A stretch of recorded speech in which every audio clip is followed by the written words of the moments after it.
sudahkah kita mempunyai simpanan untuk akhirat kita? Pada pertemuan kali ini saya ingin menyampaikan sebuah hadis di mana Rasulullah sallallahu alaihi wasallam bersabda, "Arba'un min kanzil jannah." Simpanan sorga ada 4 macam. Yang pertama, ikhfa'us sadaqah, menyembunyikan sedekah. Saudara-saudara kaum muslimin, sebagaimana yang kita maklum bahwa Allah Subhanahu wa taala melebihkan sebagian rezeki dari kita terhadap yang lain. Ada yang kaya, ada yang setengah kaya, ada yang miskin, ada yang setengah miskin, dan selanjutnya. Ada yang gajinya kecil tapi penghasilannya gede. Ada yang penghasilannya gede tapi nggak punya gaji. Ada juga yang memang gajinya gede dan penghasilannya gede. Kelebihan rezeki merupakan sunnatullah dan tidak harus membuat kita merasa lebih dari yang lain. Bahkan sebaliknya, kelebihan itu harus membuat kita ringan tangan untuk menolong mereka yang memang memerlukan pertolongan.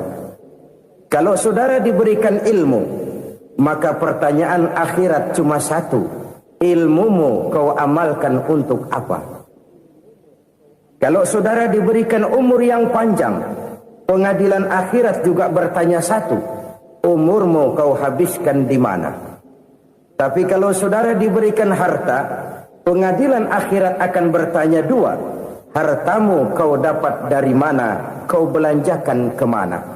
Dari mananya ditanya dan kemananya juga ditanya.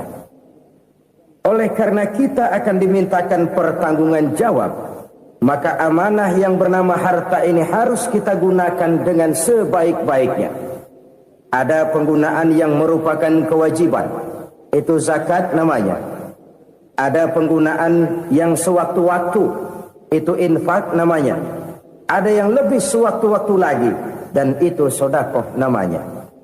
Zakat dia terikat oleh haul dan nisab, oleh putaran batas waktu dan ukuran dari harta itu sendiri. Sedangkan infak terikat oleh situasi dan kondisi perekonomian seseorang. Sedangkan sedekah tidak terikat dengan apapun. Dalam kondisi seperti apapun kita bisa melakukan sedekah dengan yang terkecil sekalipun.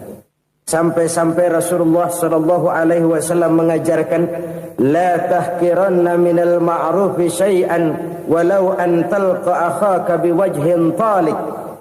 Atau ada hadis, tabassumuka fi wajhi akhika laka shadaqah. Senyumanmu kepada temanmu adalah sedekah. Jadi untuk melakukan sedekah tidak harus dalam berbentuk uang. Dengan ilmu kita bisa sedekah, dengan tenaga kita bisa bersedekah, dengan pikiran kita bisa bersedekah, bahkan senyum kepada teman itu pun sedekah. Jadi kalau sedekah dengan uang memang belum punya uang, nyengir aja banyakin. Itu asal pada tempatnya, jangan lalu ketemu tiang listrik cengengesan. Tentu tidak pada tempatnya dan tidak wajar. Nah, sedekah yang paling dicintai Allah adalah sedekah yang disembunyikan. Artinya jauh dari sifat riya. Kan kadang-kadang ada orang sedekah itu disebutkan namanya. Apa tidak bagus? Kalau memang niatnya ikhlas, ya bagus-bagus saja. Untuk memberikan sugesti kepada yang lain. Di Fulan bin Fulan nyumbang sekian, diumumkan. Boleh kalau niatnya untuk memberikan rangsangan kepada yang lain supaya dia menyumbang lebih besar dari orang tadi. Tapi kalau itu mendatangkan riya, maka sedekah yang paling dicintai Allah adalah sedekah yang disembunyikan. Tangan kiri saja tidak tahu apa yang diberikan oleh tangan kanan. Sedekah yang dilakukan dengan ikhlas akan merupakan perbendaharaan surga, tersembunyi dari pandangan orang lain, tidak seorang pun tahu. Karena memang sikap yang baik adalah melupakan kebaikan dan mengingat kesalahan. Itu salah satu ciri orang bahagia. Orang yang selalu mengingat kesalahannya dan berusaha melupakan segala kebaikannya. Kalau dia akan ada kebaikan, dia tidak bisa ikut, dia merasa rugi karena dia merasa belum pernah berbuat baik. Tapi kalau akan melakukan kesalahan baru, dia ingat kesalahan yang sudah-sudah, sehingga terhalang baginya untuk melakukan satu kesalahan baru. Demikianlah saudara-saudara, bahwa Allah melebihkan rizki sebagian kita dari yang lain, agar terjadi tolong-menolong dalam kehidupan ini. Jadi kesenjangan yang nature, kesenjangan yang alami, itu sunnatullah. Ada yang kaya, ada yang miskin, ada yang kelas menengah. Nah, kenapa lalu sekarang kita berusaha mengentaskan kemiskinan? Oleh karena adanya kesenjangan struktural. Kalau yang kaya bisa semakin kaya, kenapa yang miskin tidak bisa naik jadi ikut sedikit kaya? Sebab pada dasarnya Islam adalah agama yang sejak turunnya sudah berupaya memerangi kemiskinan. Bahkan dikatakan kemiskinan itu mendekatkan kepada kekufuran. Orang kalau miskin udah dekat banget sama kafir. Gampang menjadi kafir. Berapa banyak saudara-saudara kita yang oleh karena soal perut, oleh karena soal materi, terpaksa meninggalkan dan menanggalkan akidahnya. Menjual petunjuk yang diberikan Allah dengan kesenangan dunia yang cuma sebentar ini. Na'udzubillah, thumma na'udzubillah. Jadi makin kita sembunyikan satu sedekah, semakin banyak perbendaharaan kita di surga. Sedekah yang paling dicintai Allah adalah sedekah yang disembunyikan. Malahan ada seorang sufi, dia punya kebiasaan kalau pergi sholat Jumat, dia bawa uang. Itu uang dia taruh di bawah tikar masjid. Dia niat sedekah kepada siapa saja yang nemuin itu duit. Maksudnya apa? Supaya yang nemuin nggak tahu siapa yang punya duit. Demikian dia saking ingin menyembunyikan sedekahnya. Karena sifat ria itu bisa memakan amal kita sendiri. Ria itu termasuk menyebut-nyebut kebaikan kita. Orang yang suka nepuk dada, sedikit-sedikit ngitungnya kalau nggak gua. Tuh kalau nggak gua tuh. Tuh yang belas itu kalau nggak gua. Iya kalau nggak lu kenapa emang? Orang yang suka menepuk jasa. Tuh, biasanya memang begitu saudara-saudara. Kalau perang lagi berkecamuk, orang nggak sempat ngaku jadi pahlawan. Tapi begitu perang selesai, yang kagak kenal bedil ngaku pahlawan, mas. Itu sesuatu yang biasa. Oleh karenanya, orang-orang yang ikhlas dalam bersedekah, disembunyikannya sedekah itu, Allah cinta betul. Malahan ada hadis memberikan jaminan, inna shadaqatal mar'il muslimi tazidu fil umri wa tadfa'u mitatas su'i. Sesungguhnya sedekahnya seorang mukmin tazidu fil umri, bisa menambah umur panjang. Wa tadfa'u mitatas su'i, dan menyelamatkan manusia dari mati secara su'ul khatimah. Jadi siapa yang kepengen panjang umur, banyaklah sedekah. Yang bosan hidup, pelit terus. Sedekah menambah panjang umur dan menyelamatkan manusia dari mati secara su'ul khatimah. Pak, katanya umur itu nggak bisa ditambah, nggak bisa dikurangin. Kapan? Kalau ajal sudah datang. Wa idza jaa ajaluhum la yastakhiruna sa'atan wa la yastaqdimun. Kalau ajal datang tidak bisa dimajukan, tidak bisa dimundurkan. Itu kalau ajal sudah datang. Tidak bisa lagi umur ditambah dikurangi, sudah datang. Tapi kalau belum datang, itu kan haknya Allah. Mau ditambah, mau dikurangi, hak prerogatif Allah. Sebagai pencipta manusia, Allah maha kuasa dan maha mampu. Sedekah ini menambah panjang umur dan menyelamatkan manusia dari mati secara su'ul khatimah. Itu orang mati kan sama ya, kondisinya mati, nggak nafas.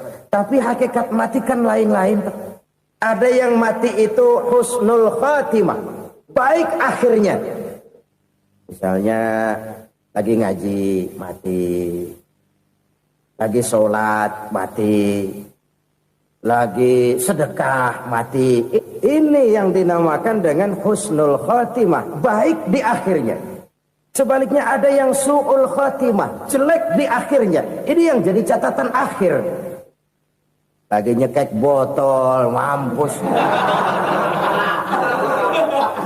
Lagi banting kartu, modar.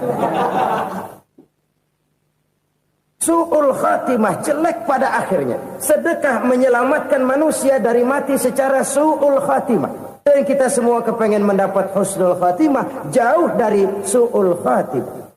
Oleh sebab itu yang bisa menyelamatkan kita dari penyakit itu antara lain adalah sedekah yang disembunyikan. Yang dikerjakan dengan ikhlas karena Allah. Tidak karena kepengen dipuji orang. Tidak karena ingin dikatakan orang pemurah. Sebab orang dermawan itu orang yang memberi tanpa harus diminta. Kalau masih harus diminta, ya belum dermawan namanya. Masih harus diminta. Kalau nggak diminta ya tulus. Lolos, polos. Saudara-saudara kaum muslimin rahimakumullah. Harta adalah amanat dan akan kita pertanggungjawabkan. Allah melebihkan rizki sebagian kita dari yang lain agar kita saling tolong menolong, bantu membantu. Nabi janjikan siapa yang meringankan beban saudaranya muslim di dunia, Allah akan meringankan bebannya di akhirat nanti. Sebuah jaminan dari baginda Nabi.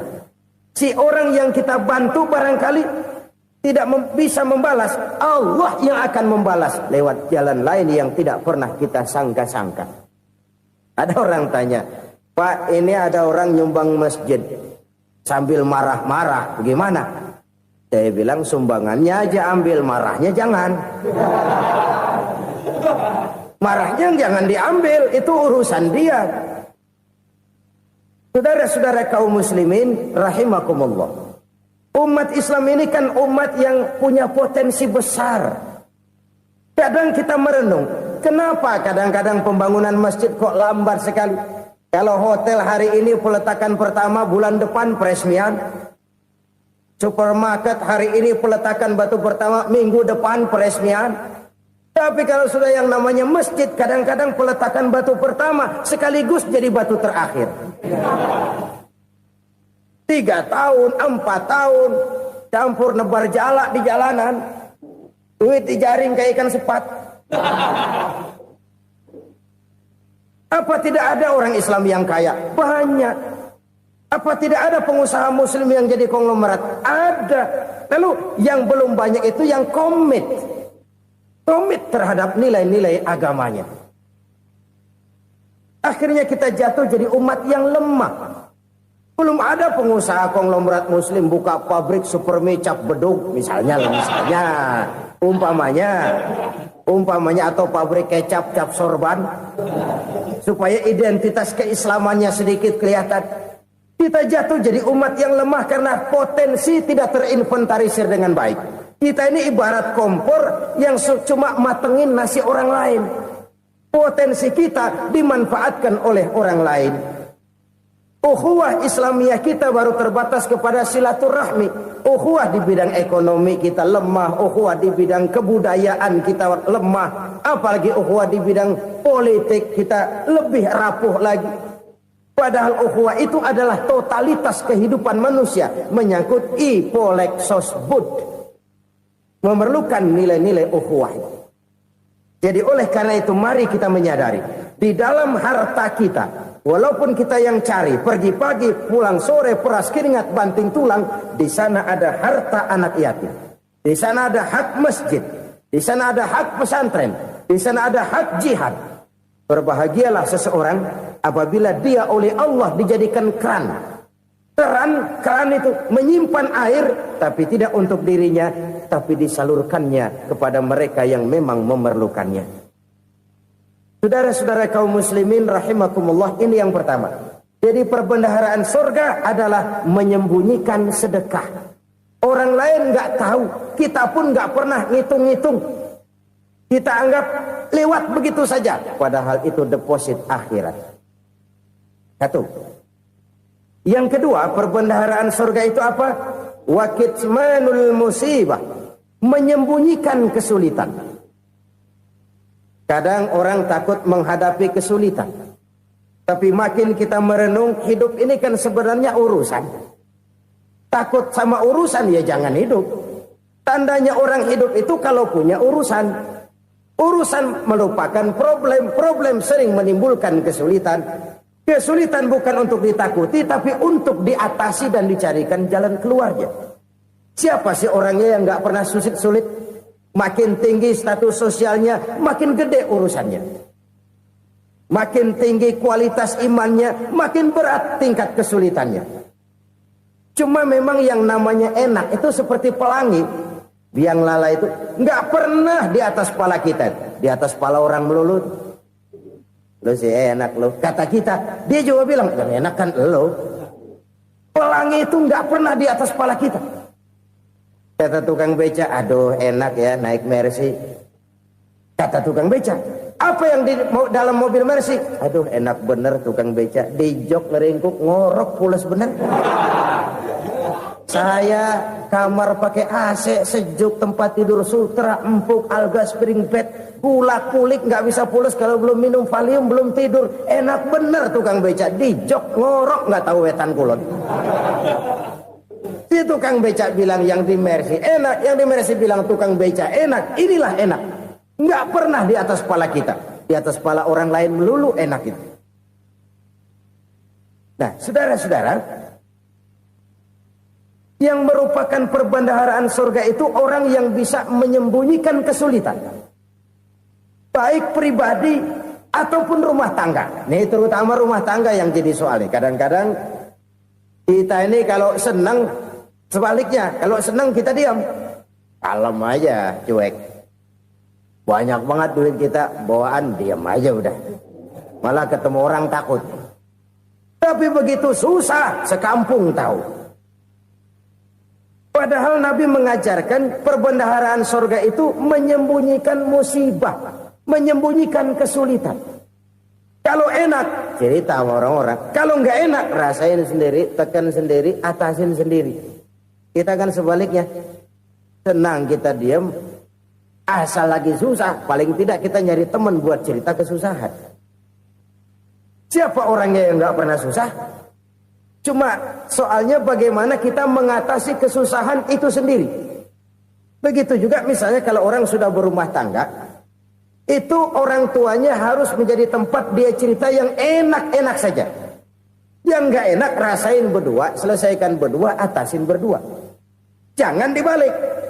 Asal senang diam, giliran susah saja. Maknya laporan. Terbalik. Bisa menjaga security informasi. Maka nama bayam keluar diam, malah seluitan. Enak amat lo makan daging ayam. Security informasi. Saudara-saudara kaum muslimin rahimakumullah. Ujian yang terberat itu yang pernah diberikan kepada para nabi, para rasul, para aulia, para ulama. Makin tinggi keimanan, makin berat bentuk kesulitan. Ayo saya kemukakan satu contoh saja. Ada seorang nabi yang kaya, nabi kaya, namanya Nabi Ayub.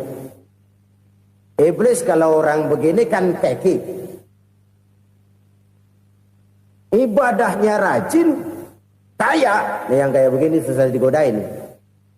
Kalau ibadahnya rajin, miskin, kali bisa disogok. Sini imannya mantap, ibadahnya rajin, kaya, nabi lagi.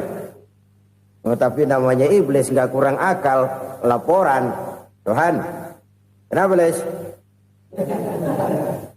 Ya ini bahasa saya, bahasa Qurannya sih nggak gitu. Itu hambamu yang namanya Ayub, dia rajin ibadah cuma karena dikasih kaya aja. Coba kasih miskin dia, berhenti dia sembahyang.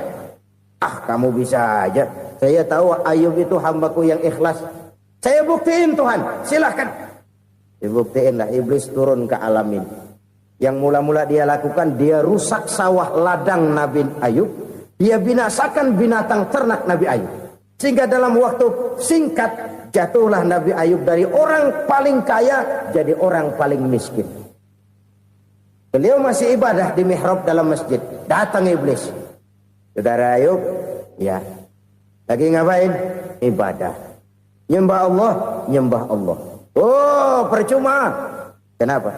Tuhan yang ente sembah nih Dia udah bikin miskin ente. Sawah ladang ente hancur lebur, binatang ternak binasa. Sekarang ente jadi orang paling miskin. Ngapain nyembah Tuhan kayak begitu? Tekor. Udah berhenti dah ibadah, berhenti ibadah. Ini iblis sama Tuhan lapornya lain, yang dikerjakan kepada Nabi Ayub juga lain. Benar begitu iblis, kata Nabi Ayub. Iya, sawah ladang saya habis, buras. Binatang ternak saya binasa, binasa. Saya miskin, bangpak. Apa jawab Nabi Ayub? Bukan innalillahi, ya ini hebat. Alhamdulillahillazi a'tani wa akhadha minni. Segala puji bagi Allah yang telah memberikan harta kepada saya dan sekarang mengambilnya lagi. Alhamdulillah. Allah yang ngasih, Allah yang ambil. Itu mah urusan Allah. Iblis cuman ibadah jalan terus, sujud lagi Nabi Ayub. Iblis seleher gondok banget. Dasar Nabi nggak mempan dia apa-apain. Miskin malah alhamdulillah. Allah yang ngasih, Allah yang ambil. Jadi kalau kita tidak komit, kita tidak terikat kepada kaya, miskin, senang, susah, apa yang bisa bikin kita susah? Jadikan kekayaan, kemiskinan, jadikan senang, susah sebagai anak buah yang bisa kita atur. Jangan kekayaan ngatur kita, jangan kemiskinan ngatur kita. Kita yang harus mengatur mereka. Senang, susah, kaya, miskin, bahagia, sengsara, jadikan itu anak buah yang bisa kita atur.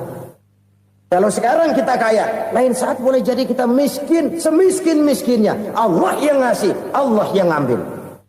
Tenaga mana yang bisa menghalangi? Ibadah jalan terus. Iblis makin gondok.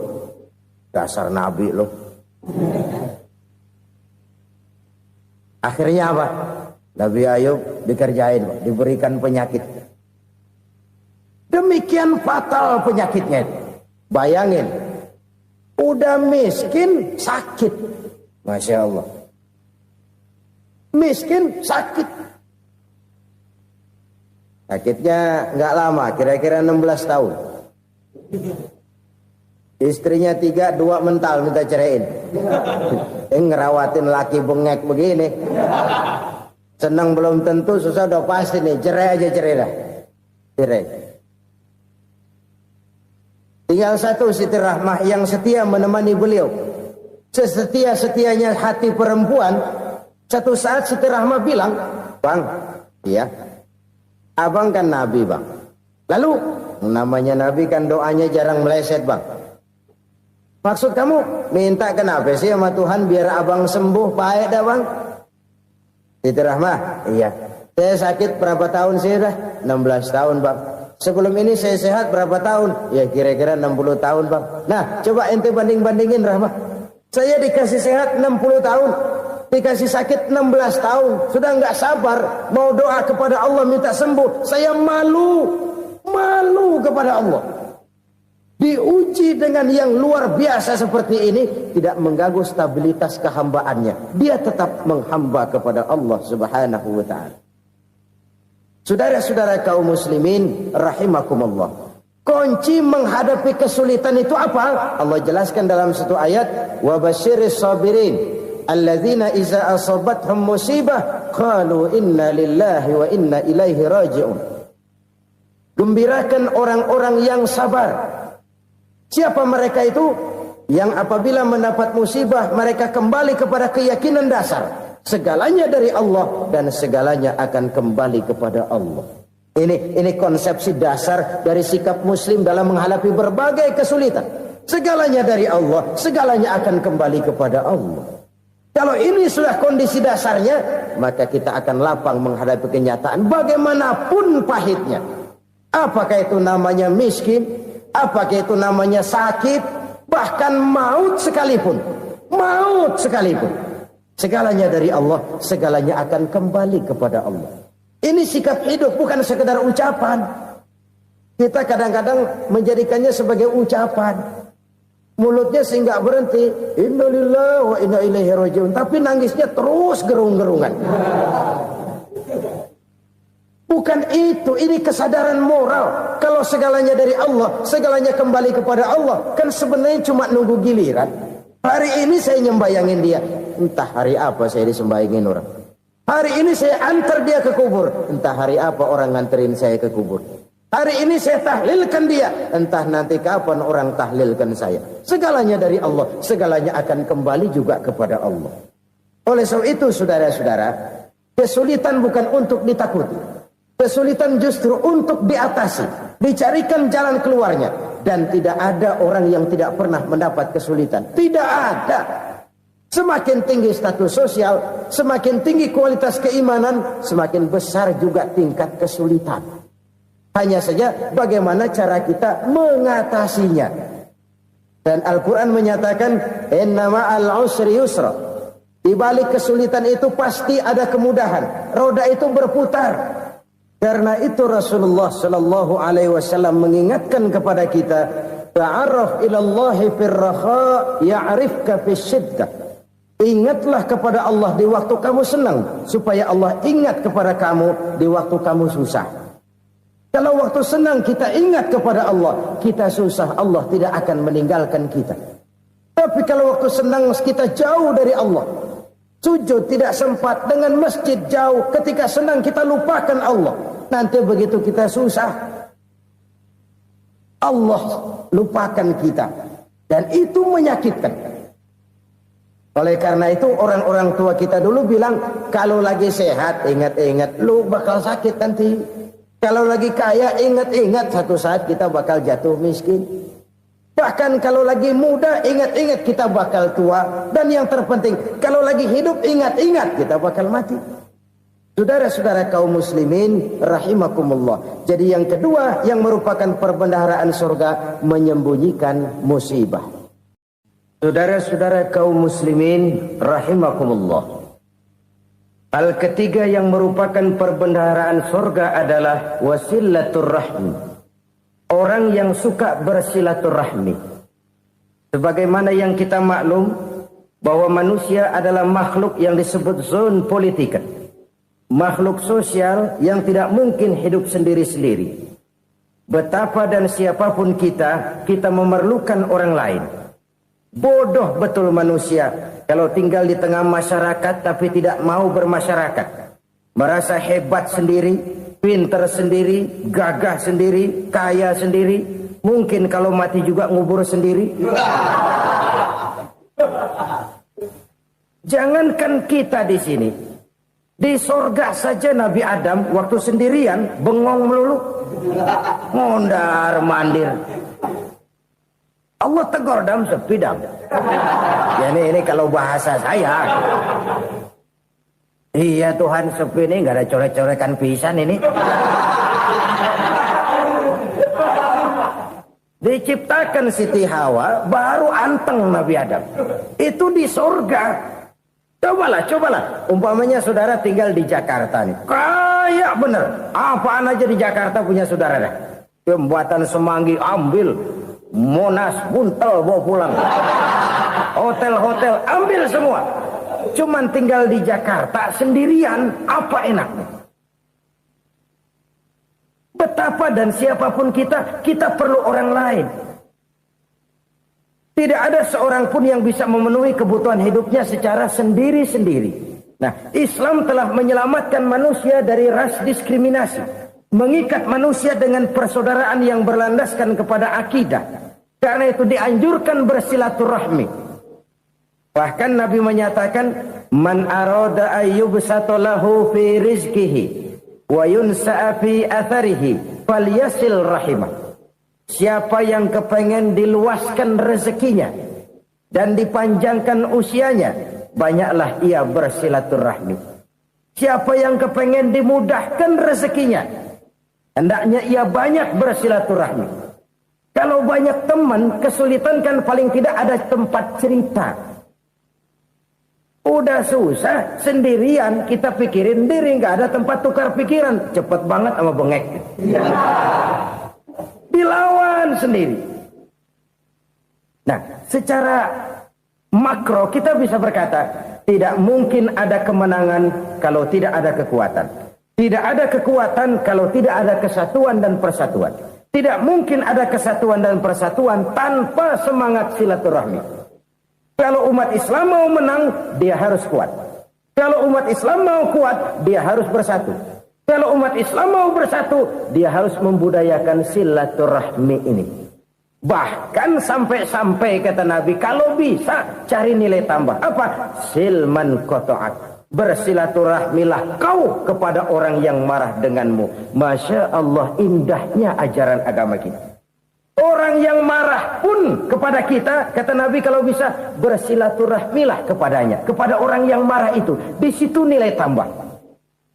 Cuman jujur nih hadis, ngucapinnya gampang, ngamalinnya yang berat banget. Orang marah sama kita, kita disuruh silaturahmi. Ada apa malu? Lu marah, ada gua marahan lagi. Tunggu pikirin. Saudara-saudara kaum muslimin rahimakumullah. Tapi ini yang diajarkan, bahkan ini yang dicontohkan oleh baginda Rasul. Bagaimana begitu mudah? Misalnya satu saat Abu Jahal ini ngatur strategi bagaimana bikin Muhammad celaka. Dia gali lubang di depan tempat tidurnya. Dia tutupin daun korma. Terus dia panggil seseorang, ke sini. Kasih tahu Muhammad, pamannya sakit keras, minta ditengokin. Berangkat orang ini ke sana. Muhammad, labbaik. Pamanmu sakit keras, dia minta ditengokin. Baik, saya akan datang menjenguk beliau. Berangkatlah Nabi ke rumah Abu Jahal tanpa prasangka apapun. Abu Jahal udah pasang setil, selimut 3 rangkap setengah dipakai, persis kayak orang meriang. Tapi sembari ngintip dari balik selimut, begitu Muhammad buka pintu, nah masuk perangkap nih. Muhammad jalan menuju tempat pembaringan. Makin lama makin dekat, makin lama makin dekat, makin dekat ke lubang yang dipasang oleh Abu Jahal itu. Dalam hati Abu Jahal, terus dah jatuh, mampus dah lo ini. Mampus lo hari ini. Apa yang terjadi? Malaikat Jibril datang. Muhammad, pamanmu cuma pura-pura sakit. Di depan tempat tidurnya ada lubang perangkap supaya kamu jatuh ke situ. Sudah, kamu pulang. Balik kanan Nabi. Sudah hampir jatuh ke lubang, balik kanan, pulang. Bayangin kecewanya Abu Jahal. Muhammad dikit lagi, Muhammad dikit lagi. Enggak paman, saya pulang aja. Emosi bangun dari tempat tidur, enggak sadar kalau lagi pura-pura sakit. Lompat ngejar Nabi, dia lupa dengan lubang yang dia gali. Usrak, nyemplung sendiri ke dalam lubang.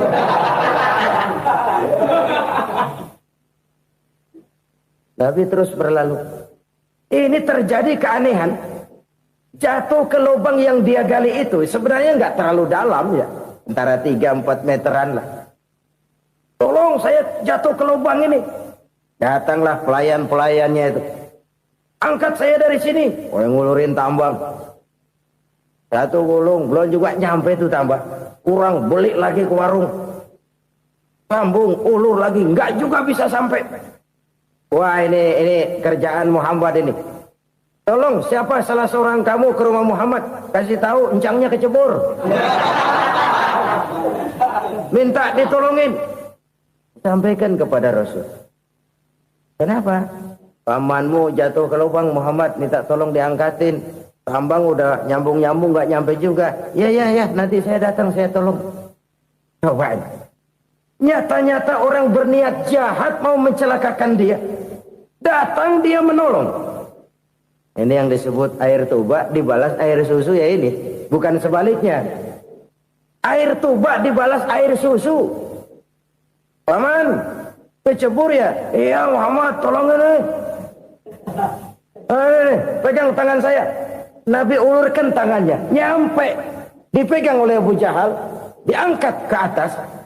Sampai atas. Apa kata Abu Jahal? Sihirmu memang hebat Muhammad. Udah ditolongin dikata sihir. Yang enak kita kemplang kan itu orang begitu. Urusan apa? Tapi inilah akhlak. Kalau bisa kamu bersilaturahmilah dengan orang yang marah kepadamu sekalipun.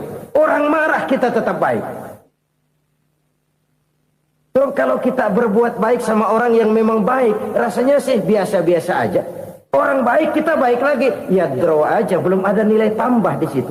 Baru ada nilai tambah kalau kita bisa berbuat baik kepada orang yang nyakitin kita. Itu namanya kita setingkat di atas dia. Dia sakitin kita, kita berbuat baik sama dia. Dia pelit sama kita, kita baik sama dia. Dia marahin kita, kita deketin dia. Di situ kita punya nilai tambah. Jadi siapa yang ingin diluaskan rezekinya, kata Nabi, dan dipanjangkan umurnya, hendaklah ia banyak-banyak bersilaturahmi. Sederhana sebenarnya silaturahmi, tapi silaturahmi membangkitkan semangat kesatuan dan persatuan. Kesatuan dan persatuan melahirkan kekuatan. Dalam matematika 1 ditambah 1 pasti 2. Tapi di tengah masyarakat 1 orang takut ditambah 1 orang takut, hasilnya jadi 2 orang setengah berani. Kenapa setengah berani? Karena udah berdua. Tadi pan takut sendirian. Kalau dia kumpul turu-turu takut lah jadi berani. Kita yang lemah, kita yang tidak berdaya, kita yang miskin, kalau mau kompak bersatu, apa yang nggak bisa kita kerjain? Apalagi tinggal di kota besar, pilihan cuma 2, bertahan atau minggir. Bertahan atau minggir. Untuk bisa bertahan harus mampu bersaing. Untuk mampu bersaing harus punya keahlian. Keahlian harus ditunjang dengan pendidikan, ditambah oleh kekompakan sebagai umat. Udah miskin mencar mulu, orang injak kita. Orang nggak pandang urusan apa yang malu. Oleh karena itu silaturahmi pada hakikatnya merupakan roh dari ukhuwah yang diajarkan oleh agama kita. Bagaimana Islam menyelamatkan masyarakat manusia dari ras diskriminasi, mengikat manusia, dan tidak ada persaudaraan yang lebih indah selain persaudaraan yang diikat dengan nilai-nilai akidah. Sepanjang orang di jalan Allah, itulah saudara kita. Keluar dia dari jalan Allah, selesailah persaudaraan sampai di situ. Karena itu, kalau ingin menyimpan sesuatu di surga, banyaklah bersilaturahmi. Datang ke rumah ini, datang ke rumah itu, dan lain sebagainya. Itu simpanan kita di akhirat nanti. Ini yang ketiga. Saudara-saudara, yang keempat, perbendaharaan surga itu apa? Wa qawlu la hawla wa la quwwata illa billah. Ucapan la hawla wa la quwwata illa billah. Ibadah kan ada yang berat, modalnya besar. Bangun masjid berat, modalnya besar. Bangun rumah sakit berat, modalnya besar. Ada ibadah yang berat tapi modalnya ringan. Misalnya puasa. Puasa itu berat, mengendalikan nafsu. Kalau sekedar nggak makan nggak minum sih enteng. Mengendalikan nafsu itu jihad terbesar. Tapi kan modalnya ringan, cuma niat saja. Ini ibadah berat, modalnya ringan. Ada ibadah yang ringan, modalnya juga enteng. Seperti termasuk ucapan la haula wa la quwwata illa billah.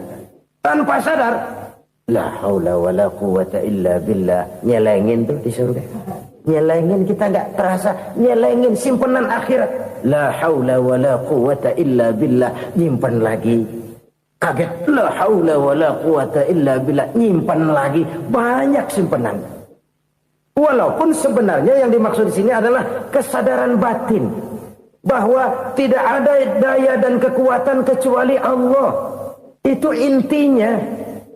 Kita memulai pekerjaan disunahkan baca bismillah. Kan begitu. Apa itu? Kesadaran moral. Bahwa ini saya bisa kerjakan. Saya kerjakan ini dengan menyebut nama Allah. Kenapa? Kalau Allah tidak memberikan daya dan kekuatan, mana mampu saya kerjakan ini. Maka saya kerjakan ini dengan menyebut nama Allah. Bismillah. Kesadaran moral. Manusia hanya wajib berusaha, tapi nggak pernah wajib berhasil. Banyak hal-hal yang kalau kita renungkan secara rasio nggak mungkin, tapi jadi kenyataan. La haula wa la quwwata illa billah. Tidak ada daya dan kekuatan kecuali bagi Allah semata-mata. Kesadaran moral akan kelemahan dan keterbatasan makhluk bernama manusia. Kadang kita kagum dengan otak, tapi kita sering lupa sama yang bikin otak. Padahal bagaimanapun hebatnya otak, yang bikin otak pasti lebih hebat dari otak. Nggak percaya, silahkan otak-otakan. Inilah kecenderungan. Kita kagum dengan pesawat-pesawat mutakhir, bukan main, besi gede banget terbang itu. Alangkah hebatnya. Lalu apa yang bikin otak tidak lebih hebat dari itu semua? Kita puji laut, apa yang bikin laut tidak lebih hebat dari laut itu? La haula wa la quwata illa billah. Tidak ada daya dan kekuatan kecuali Allah. Apa yang bisa kita lakukan kalau tidak karena daya dan kemampuan yang diberikan oleh Allah kepada kita?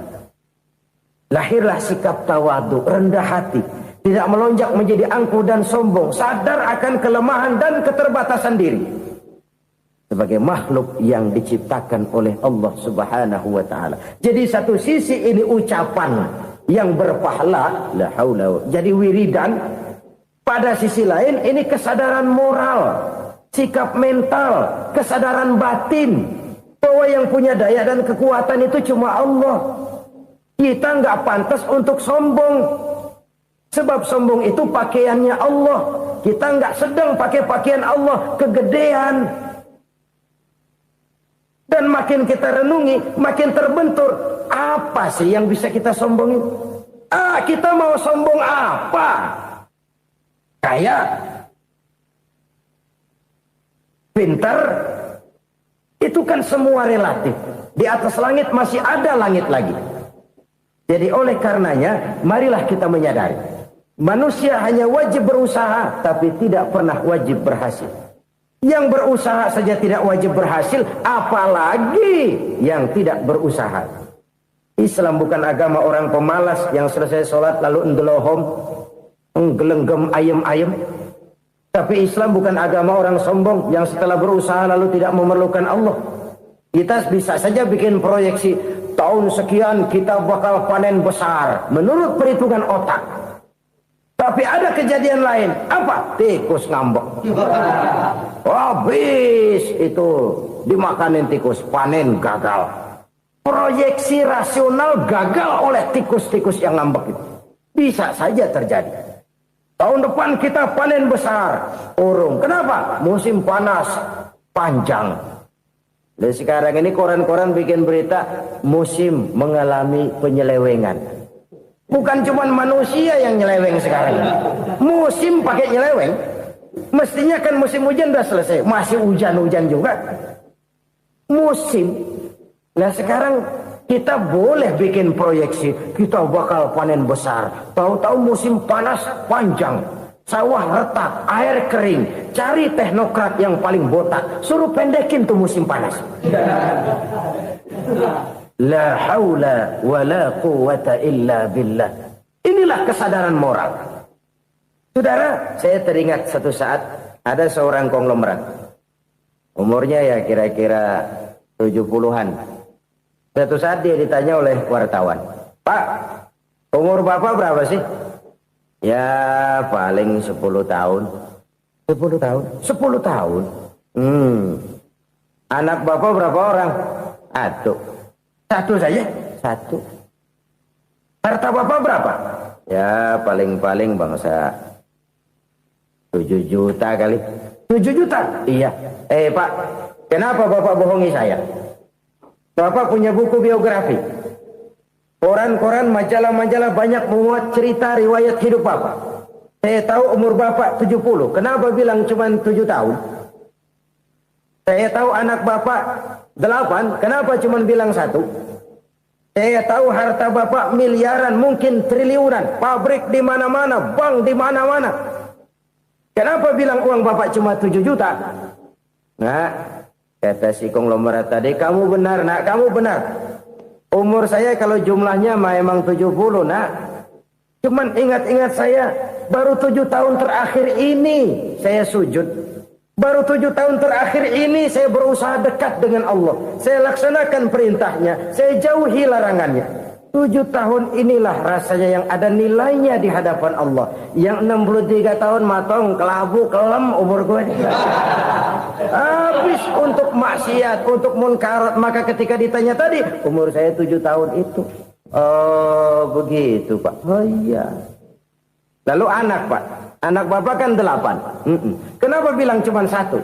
Nah, kalau jumlah hitungannya memang anak saya 8. Tapi dari 8 orang ini rasanya cuma satu nih yang bakal jadi buah hati, belahan jantung, pelanjut cerita, penerus sejarah, bakal jadi anak soleh yang akan mendoakan saya.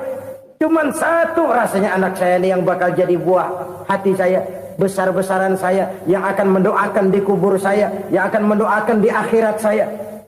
Yang 7 orang mana, Masya Allah, yang atu tenggeng, yang atu nyekek botol ngolo, yang atu nggak karu-karuan. Makanya saya bilang satu anak saya yang akan bisa mendoakan saya. Oh begitu Pak. Iya. Nah harta Pak, harta Bapak kan triliunan, pabrik Bapak di mana-mana, uang Bapak hampir di tiap bank-bank besar. Kenapa bilang cuma 7 juta? Betul kau nak. Harta saya kalau jumlahnya memang miliaran, triliunan mungkin. Tapi yang saya ingat baru 7 juta tuh yang saya belanjakan di jalan Allah. Saya nyumbang masjid, saya santuni yatim piatu, saya bantu pembangunan pesantren, saya bantu pembangunan rumah sakit Islam. Itu yang akan saya bawa pulang ke akhirat, yang 7 juta itu. Yang triliunan itu nanti akan diperebutkan oleh anak-anak saya sebagai waris saya. Jadi harta saya 7 juta itu yang bakal nemenin saya di akhirat, yang akan saya bawa pulang jadi teman saya. Saudara-saudara kaum muslimin, jangan-jangan orang tua itu adalah kita-kita ini. Jangan-jangan kita-kita ini adalah orang tua itu. Jangan-jangan itu potret dari diri kita masing-masing. Dari sekian umur yang diberikan Allah, berapa tahun yang ada nilainya di hadapan Allah. Dari sekian anak-anak yang merupakan amanah, berapa yang akan mendoakan kita sebagai orang tuanya menjadi anak soleh. Dari sekian banyak harta yang diberikan Allah, berapa yang akan kita bawa pulang menghadapnya nanti, yang kita belanjakan di jalan Allah. Ini sebuah potret kehidupan. Karena itu kita kembali kepada la haula wa la quwwata illa billah. Kita wajib berusaha, kita wajib berikhtiar. Selebihnya segala daya dan kekuatan hanya milik Allah saja semata-mata. Satu kesadaran batin dari setiap pribadi muslim. Setelah ia berusaha dan berikhtiar, ia menyerahkannya kepada Allah Subhanahu wa ta'ala. Jadi satu sisi ini merupakan wiridan ucapan yang mengandung pahala. Pada sisi lain ini merupakan sikap batin dari seorang muslim di dalam ia menghadapi realitas kehidupan ini. Saudara-saudara kaum muslimin rahimakumullah. Kalau ini kita jadikan satu basis kehidupan, maka ini akan menyelamatkan manusia dari kemungkinan tergelincir menjadi orang yang lupa diri dan lupa daratan. Sebab itu Imamul Ghazali berpesan, jadidis safinah fa innal bahra amiq wa khuziz zad fa inna safara ba'id wa khaffifil hamla fa innal hamla sadid. Perbarui selalu kapalmu karena lautan sangat dalam.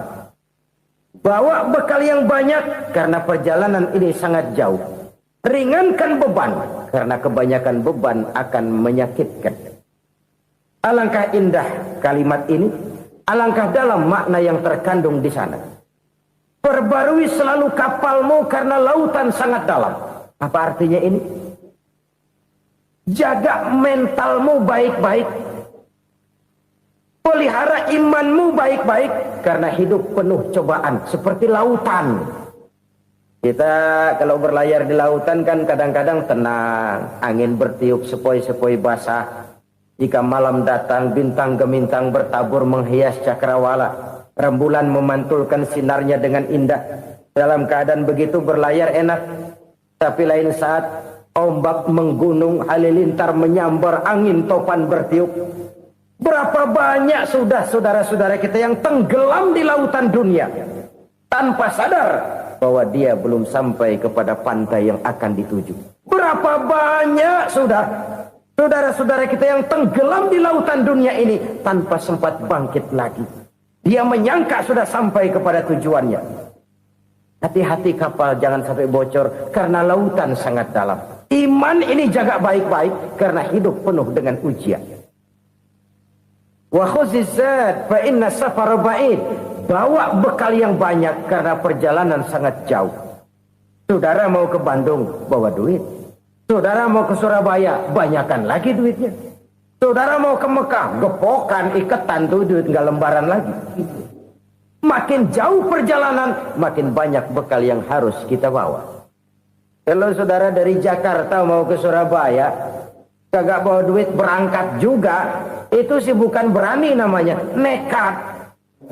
Sampai Surabaya belum tentu, sengsara di jalan udah pasti. Kenapa? Nggak bawa bekal berangkat. Sama juga kita nih, misalnya belum sempat sembahyang, mati. Waduh, berani banget orang. Belum punya bekal, mati. Sengsara di jalan. Atau bekal tidak cukup. Dari Jakarta saudara mau ke Surabaya, bawa duit 500 perak. Paling jauh Cikampek nyampenya itu. Paling jauh itu. Antara jauhnya perjalanan dengan bekal yang saudara bawa tidak seimbang. Hidup ini perjalanan panjang. A walking tour. Dimulai dari alam arwah. Sebelum jasad diciptakan, roh diciptakan lebih dulu. Dari situ pindah ke alam rahim. Dari alam rahim pindah ke alam dunia. Dari alam dunia pindah ke alam barzah. Baru menuju akhirat. Satu perjalanan panjang. Kalau bekal tidak bawa, sengsara di jalan. Bawa bekal yang banyak karena perjalanan ini sangat jauh. Wa khaffifil hamla, ringankan beban karena beban itu cuma akan menyulitkan. Kalau bekal itu sih keperluan, tapi beban nggak kita perluin, cuma ngeberat-beratin. Apa ini beban? Dosa. Kecurangan, kebatilan, kesoliman, ketidakadilan, kesewenang-wenangan. Itu akan jadi beban kita di akhirat. Alangkah celakanya, perjalanan panjang, bekal tidak bawa, beban kelewat banyak. Alamat sengsara di jalan. Pahala tidak ada, dosa berlipat ganda. Na'udzubillah, tsumma na'udzubillah. Kalau kita rangkum nasihat Al-Ghazali dengan kisah si konglomerat tadi, kita akan mengambil kesimpulan. Pertama, bekal terbaik dalam menghadapi gejolak kehidupan ini tidak lain adalah iman. Yang kedua, pahala dan dosa. Dua hal kontroversial. Pahala adalah bekal, dosa adalah beban. Tapi kita sekarang kan tidak begitu terangsang kepada yang abstrak. Orang berlomba mencari yang konkret-konkret saja. Yang real. Kalau memang dosa, benjol dong. Kira-kira begitu. Kira-kira begitu. Persis orang Yahudi dulu. Orang Yahudi itu kan pernah minta kepada Nabi Musa. Ya Musa, lan nu'mina laka hatta narallaha jahrah. Musa, kami nggak bakal mau beriman kepada Allah kalau belum kami lihat Allah ada nongkrong di depan kami. Kalau memang Tuhan ada, taruh dong di depan kami. Mau yang konkret-konkret saja. Kalau memang dosa, benjol dong. Kalau memang pahala, berasa dong. Orang terangsang kepada yang real, yang konkret-konkret saja. Karena itu, untuk mengejar dosa, orang mau bayar. Tapi untuk mengejar pahala, walaupun tidak bayar, orang segan. Ini yang dikatakan oleh Nabi, kamu mengharapkan ke surga, tapi kamu berat melaksanakan sesuatu yang bisa membawa kamu ke surga. Kamu ingin jauh dari neraka, tapi tiap saat kamu lakukan perbuatan-perbuatan yang justru menjerumuskan kamu ke neraka. Idda'aitum an-najata minan nar wa ramaitum fiha anfusakum. Kamu ingin selamat dari neraka, tapi kamu lemparkan diri kamu ke neraka. Kamu ingin masuk surga, tapi berat sekali kamu melakukan perbuatan-perbuatan yang bisa menyampaikan kamu di surga. Saudara-saudara kaum muslimin, rahimakumullah. Jadi hal keempat yang merupakan perbendaharaan surga adalah la haula wa la quwata illa billah. Satu sisi ini merupakan ucapan yang memperberat timbangan akhirat. Pada sisi lain ini merupakan sikap hidup seorang muslim. Kesadaran batin yang sangat dalam bahwa tidak ada daya dan kekuatan kecuali Allah. Dan itu kita simbolkan pada saat memulai pekerjaan dengan Bismillah. Dengan menyebut nama Allah. Satu kesadaran moral. Saya hanya bisa melakukan ini karena diberikan daya dan kekuatan oleh Allah. Lahirlah sikap tawadu, rendah hati, tidak melonjak menjadi angkuh dan sombong. Saudara-saudara, sampai sini dulu jumpa kita kali ini.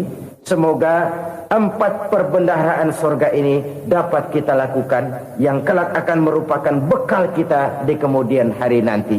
Amin ya rabbal alamin. Bapak-bapak, ibu-ibu, saudara-saudara kaum muslimin rahimakumullah. Di dalam kehidupan kita sebagai seorang muslim, minimal 5 kali dalam sehari semalam kita mendengar seruan untuk mendirikan solat yang disebut azan. Ada kalimat menarik di dalam kalimat azan itu, yakni seruan hayya 'alal falah, marilah menuju kepada keberuntungan, marilah meraih kemenangan. Seruan ini adalah kecenderungan dari setiap manusia, apapun warna kulitnya. Artinya, setiap orang dalam hidup selalu ingin meraih dan mencari kemenangan. Kemenangan akan melahirkan kepuasan batin, dan kepuasan batin memberikan kebahagiaan. Sedangkan kekalahan melahirkan penderitaan batin, dan penderitaan batin menjerumuskan seseorang di dalam berbagai bentuk kerugian. Jikalau inilah seruan azan, maka masalahnya ialah apa yang menyebabkan kita meraih kemenangan. Al-Quranul Karim memberikan tuntunan dan ajaran kepada kita bahwa orang-orang yang memperoleh kemenangan itu tidak lain adalah orang-orang yang bertakwa. Hanyalah mereka yang bertakwa kepada Allah Subhanahu wa ta'ala pada akhirnya akan tampil sebagai pemenang. Lalu siapa orang yang bertakwa itu? Dijelaskan dalam awal-awal Al-Baqarah, orang yang bertakwa yang akan meraih kemenangan. Pertama, allazina yu'minuna bil ghaib, yaitu orang-orang yang beriman kepada yang gaib. Percaya bahwa ada alam yang gaib, alam yang abstrak, alam yang tidak bisa dijangkau oleh salah satu daripada panca indera kita. Mereka percaya dan beriman kepada adanya malaikat, beriman kepada adanya iblis dan jin, beriman kepada adanya alam kubur, beriman kepada adanya alam mahsyar, beriman kepada adanya alam akhirat, beriman kepada adanya surga dan neraka. Beriman bukan cuma sekedar beriman dalam ucapan bibir saja, tetapi beriman yang nilai iman itu mampu mewarnai gerak dan gaya hidupnya. Iman yang meresap sampai ke tulang sumsum, kemudian memberikan dampak positif di dalam kehidupan manusia. Alam, kita tahu, adalah sesuatu yang selain Allah, dan Allah bukanlah alam. Apapun namanya selain daripada Allah, itu adalah alam. Alam pada hakikatnya terbagi menjadi 2. Ada alam syahadah, alam nyata, alam konkret, alam yang bisa dijangkau oleh salah satu indera kita. Kemudian ada alam ghaib, alam yang tidak bisa dijangkau oleh panca indera kita, alam metafisika, alam abstrak, alam yang wajib kita imani keberadaannya.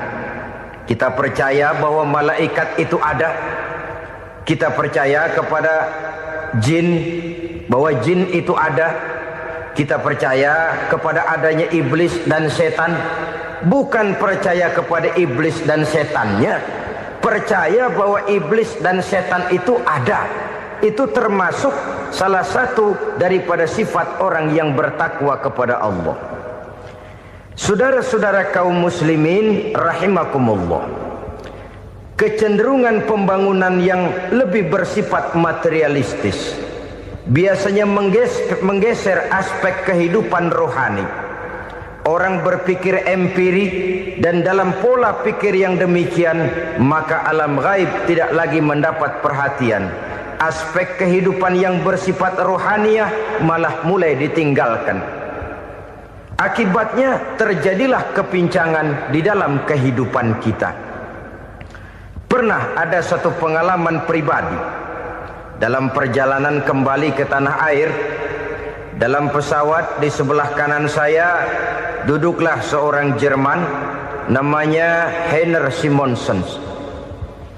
Iseng saya ajak kenalan, saya ajak ngobrol, saya tanya dia. Saya bilang,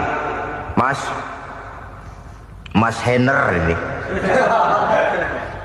kalau pesawat yang kita tumpangi ini jatuh ke bawah, kira-kira apa yang bakal terjadi, Mas? Dia bilang, kita semua akan mati. Begitu? Ya. Oke. Apa itu mati? Tanya saya. Dia bilang, untuk tahu apa itu mati, kita harus tahu lebih dahulu apa itu hidup. Saya pikir nih bule bisa ngomong juga. Baiklah kata saya. Apa hidup menurut Anda itu? Oh, hidup itu dia bilang, kalau seluruh anggota badan kita bekerja secara normal, paru-paru memompa darah secara normal, jantung berdetak secara normal, sel-sel tubuh bekerja secara fit, dan organisme tubuh hanya mau bekerja secara normal, dia bilang, kalau kita memberi makan yang cukup, menu yang teratur, dan gizi yang lengkap. Saya bilang, kesimpulannya apa, Ner? Dia jawab, hidup adalah dari tangan ke mulut. Life is from the hand to the mouth, kata dia. Hidup adalah dari tangan ke mulut. Jadi masalah hidup tidak lebih daripada masalah isi perut. Orang pergi pagi, pulang sore, peras keringat, banting tulang, perut yang dibelain. Saya bilang, you are wrong. Sampean salah, Ner. Kamu orang Islam bukan? Bukan. Pantas. Kenapa saya salah? Dia bilang, ya jelas salah. Salahnya di mana? Kamu ini manusia. Kalau hidup cuma dari tangan ke mulut, saya bilang, kambing di kampung saya juga begitu pikirannya, Ner. Itu kambing di kampung saya, asal perutnya kenyang, sudah hidup dia. Perkara besok bagaimana, lusa prospeknya macam mana, bulan depan ada apa, kambing nggak pernah mikir. Di kampung saya kambing juga pikirannya begitu. Kamu Kristen ya? Tadinya. Loh kok tadinya, lalu apa sekarang kamu ini? Dia bilang, sekarang saya netral. Saya tidak beragama, tapi saya percaya kepada Tuhan sebagai pencipta alam.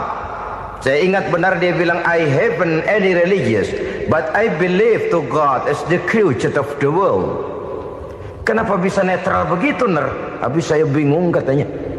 Islam bilang Islam baik, Kristen bilang Kristen baik, Hindu Buddha bilang Hindu Buddha baik, semua agama baik. Saya netral sekalian, nggak beragama. Yang penting saya percaya kepada Tuhan. Saya bilang, Ner, kamu ini kayak orang mau beli celana, lalu bingung. Yang satu bilang Levi's bagus, yang satu bilang Blue Jean hebat, yang satu bilang Wool England hebat. Celana ini hebat, celana itu bagus, celana ini hebat. Semua celana bagus, kamu bingung. Akhirnya netral, tidak pakai celana. Itu juga salah. Saya pikir-pikir, kemudian saya melihat bahwa dua pola berpikir Heiner ini nampaknya sudah mulai menggejala di lingkungan masyarakat bangsa kita. Disadari atau tidak, secara jujur kita harus berkata, dua pola pemikiran Heiner ini mulai berkembang di tengah masyarakat bangsa kita. Pertama, pola pikir materialisme. Hidup adalah dari tangan ke mulut. Masalah hidup tidak lebih masalah isi perut. Itu yang perlu dibela, dan disitulah arti kehidupan. Pergi pagi, pulang sore, peras keringat, banting tulang untuk mempertahankan perut. Kalau sudah kemari cara orang berpikir, maka buat apa percaya kepada yang gaib? Untuk apa sholat? Untuk apa puasa? Untuk apa zakat? Untuk apa menghadiri majelis taklim? Tanpa kepercayaan kepada yang gaib, hidup berjalan menurut alur empiris dan materialis. Kalau sudah ke sana cara orang berpikir, biasanya orang lalu cenderung menghalalkan segala cara. Hanyalah orang yang percaya bahwa akhirat ada, hanyalah orang yang percaya bahwa alam kubur itu ada, hanyalah orang yang percaya bahwa malaikat itu ada, hidupnya akan lebih terarah dan terkendali. Karena kepercayaan kepada yang gaib, yang merupakan fase daripada kehidupan setelah hidup yang sekarang ini, mewarnai gerak pribadi seseorang di dalam dia melakukan kegiatan hidupnya.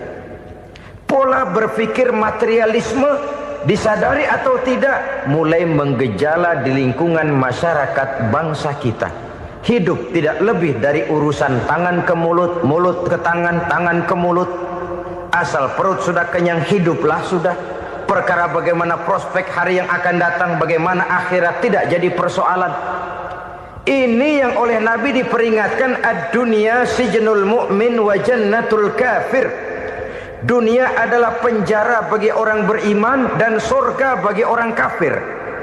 Dulu di zaman Belanda hadis ini pernah disalah tafsirkan, disalah artikan, digunakan sebagai senjata untuk mengkebiri dan membuat impoten umat Islam. Sudahlah umat Islam gak usah macam-macam, kata Belanda. Dunia ini kan penjara buat orang Islam, surga buat orang kafir. Di penjara jangan bertingkah.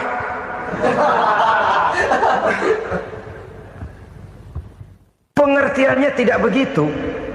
Dunia adalah penjara bagi orang mukmin. Artinya dalam kehidupan dunia seorang mukmin tidak bebas memperturutkan hawa nafsunya. Di penjara hawa nafsunya itu. Sebaliknya surga bagi orang-orang kafir. Buat orang kafir, surgalah dunia ini. Mereka bebas memperturutkan hawa nafsunya. Dilarang tidak terlarang, dicegah pun tidak tercegah. Mereka hidup menurut alur bisikan nafsu mereka sendiri.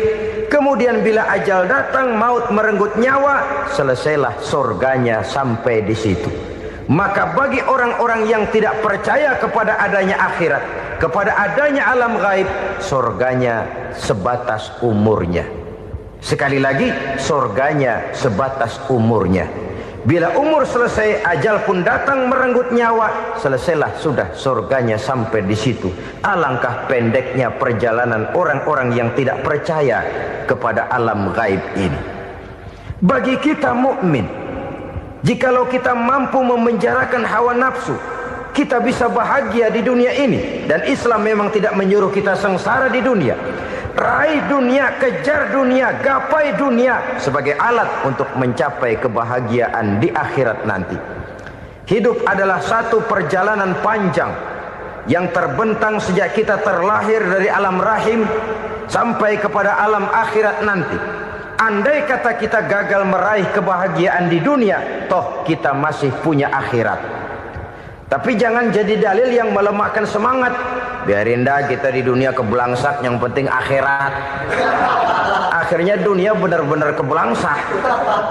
Bagaimana dunia ini bisa kita raih, dan bagaimana meraih dunia untuk menunjang kepentingan akhirat nanti. Yang kedua, dari pikiran Heiner yang saya lihat menggejala di lingkungan masyarakat bangsa kita, timbulnya manusia-manusia netral. Seolah-olah Tuhan yes, agama no. Sama Tuhan percaya, agama ogah. Tuhan ngangguk, giliran agama godeng.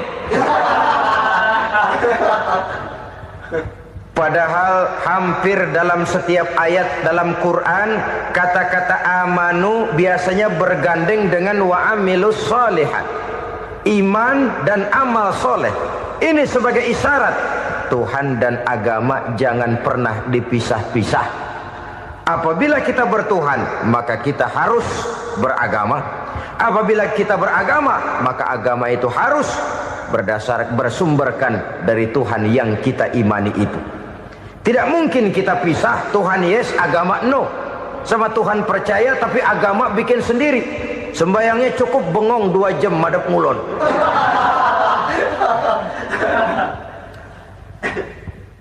Saudara-saudara kaum muslimin rahimakumullah.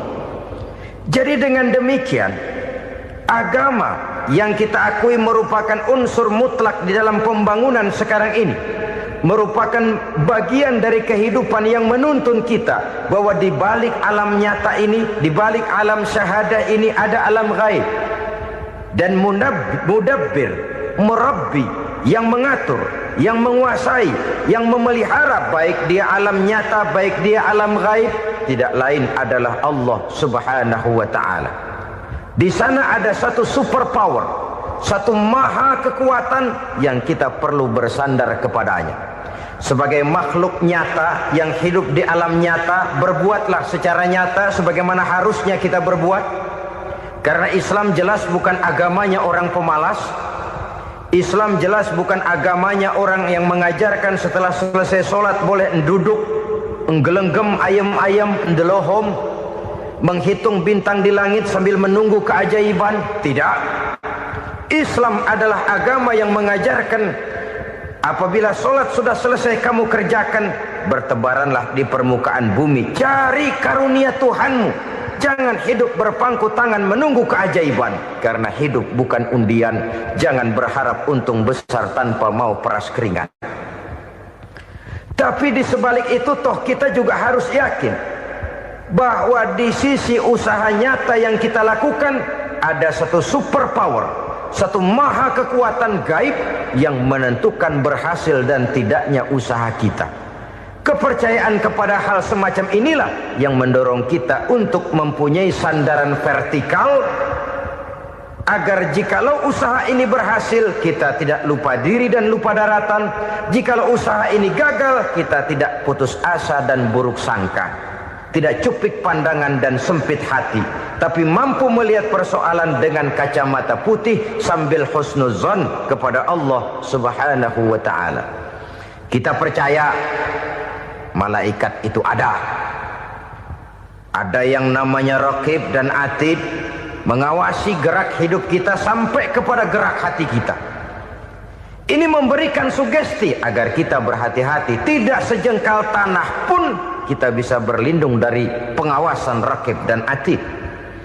Ada munkar nakir yang akan menyoal kita di alam kubur. Ada malaikat Malik, penjaga neraka. Ada malaikat Ridwan yang menjaga surga. Kita percaya kepada adanya jin, kita percaya kepada adanya setan, iblis.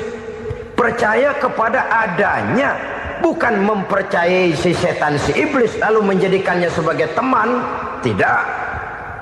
Percaya bahwa mereka itu ada dan merupakan makhluk Allah yang gaib, yang diciptakan Allah Azza wa Jalla. Kepercayaan kepada alam gaib memberikan motivasi terhadap gerak lahir manusia, sehingga dengan motivasi kepercayaan kepada yang gaib, gerak lahir jadi lebih terarah, jadi lebih terpelihara. Pernah seseorang bertanya, "Pak, apakah adanya akhirat bisa dibuktikan secara ilmiah?" Saya bilang tidak bisa, tidak bisa. Kenapa? Karena yang berangkat nggak pernah pulang kemari lagi. Kalau dia pulang kemari bisa kita tanya bagaimana enak di sono. Cuma secara moral saya katakan, lebih beruntung orang yang percaya kepada akhirat daripada yang tidak. Sekarang saudara percaya akhirat ada, lalu saudara baik-baik di dunia, sholat, puasa, zakat, menolong orang lain, menebarkan kebajikan. Saudara mati, andai kata akhirat tidak ada, toh dalam hidup saudara sudah berbuat baik. Paling tidak nama saudara akan dikenang sebagai orang baik. Sebaliknya, saudara percaya, kata saya, bahwa akhirat tidak ada, lalu hidup semau-maunya, tenggelam dalam maksiat dan munkarat, menentang Allah, tidak mau ruku dan sujud. Lalu saudara mati, kemudian akhirat ada. Ayo, mau apa? Bekal tidak punya. Jadi secara moral lebih beruntung orang yang percaya kepada adanya akhirat daripada yang tidak percaya. Dan itu alam gaib yang tidak bisa dibuktikan secara eksat.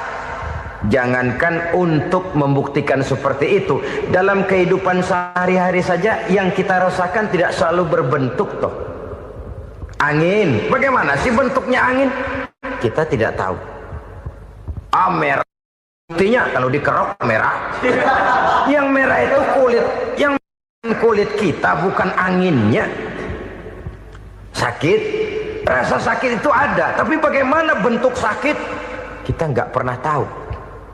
Kalau kita makan cabai pedas, bagaimana bentuk pedas itu tidak ada, tapi rasa ada. Bentuk pedas hijau, cabenya bukan pedasnya. Tidak semua yang kita rasakan bisa kita gambarkan dalam bentuk yang konkret. Oleh karena itu, sekali lagi bahwa kepercayaan kepada alam yang gaib mampu memberikan satu sugesti yang menata kehidupan seseorang lebih lurus, lebih terarah, dan lebih terkendali. Maka wajar kalau kepercayaan kepada yang gaib mengantarkan seseorang untuk meraih kemenangan. Kenapa? Dia percaya kepada yang gaib, bahwa akhirat ada, bahwa alam kubur ada, bahwa pertanggungan jawab itu ada. Maka dia lalu tidak hidup saenae udele dewe, itu loh. Tidak hidup menurut seleranya sendiri, terarah, teratur. Ini cirinya yang pertama. Orang bertakwa yang akan meraih kemenangan, mereka beriman, mereka percaya kepada yang gaib. Bahkan hal-hal konkret saja selalu berangkat dari yang gaib. Saudara-saudara, para remaja, para pemuda sekarang ini tidak pernah tahu toh siapa yang akan jadi teman hidup saudara. Kita bisa saja ngerancang, mentargetkan, tapi toh akhirnya yang namanya jodoh bukan kekuasaan kita. Rezeki di luar kemampuan kita. Begitu juga ajal. Maut, jodoh, ajal adalah contoh-contoh konkret bahwa pada akhirnya yang gaiblah yang menentukan. Bertahun-tahun ngelancong, emang jodoh seret, nggak jadi.